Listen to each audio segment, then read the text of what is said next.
ดาวนี้จะตีโตเข้าไปทุกภพทุกชาติทุกยางบาดยางเงาทุกก้าวยางของเฮาบุญก็จะนำไปส่งผลในเฮามีความสุขความเลิศครับเย็นที่ของพวกที่สร้างปราศจากโรคให้เป็นเย็นหน้าพักการและที่สร้างด้วยยกของเฮาขึ้นมาแล้วพอหอกยกใจเก่าใส่หัวที่สร้างพอหอกพอออกชื่อว่าแนวไรเนาะพอออกโอ้ดักเนี่ยจะตกใจบอกชื่อว่า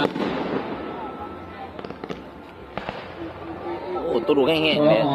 เดินทางมาจากเมืองสุขุมาพัตอนหอดบุญกุศลเป็นจำนวนจัตุปัจจัย100,000 เกียรติสาธุ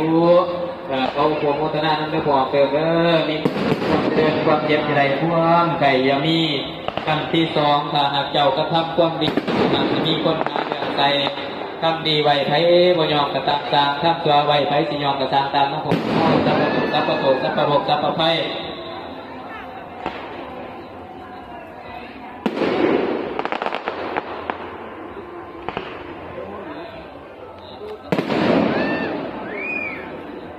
นะจกไม่เบิ้งออก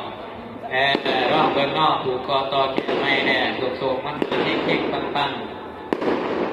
มาจากซุกมาบอกมาจากซุกมาเนาะกันที่โอ้ยว่าฟังเรื่องของเรื่องที่ไปถึงโลกยังใดกันซื้อตามสะพอนกล่าวในตอนพุทธรีลงมาเกิดมาถือเอาเกิดในโลกถ้าหากปรารถนาเป็นเมย์ประจักษ์ตามแต่เขาน้ำอยู่ช่วยสู้ไปหักจับใบดูก็จะดีเดือนจริงปรารถนาทุกสิ่งก็สมดังใจไม้ได้บอกเด้อสาธุความเจริญถือว่าโรคไข้ไข้เจ็บหน้าประการบวเขามาไก่บวเขามากัดและหวานใจนี้สุดใจอัตมาเองก็ขออารมณ์พวกเขาไว้แต่เพียงตัวนี้เนาะ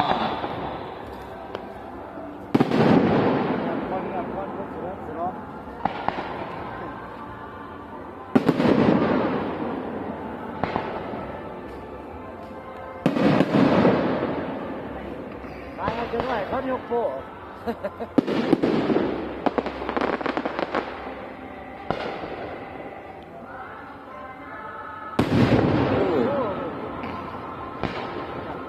ยังแต่ดูใหญ่ๆ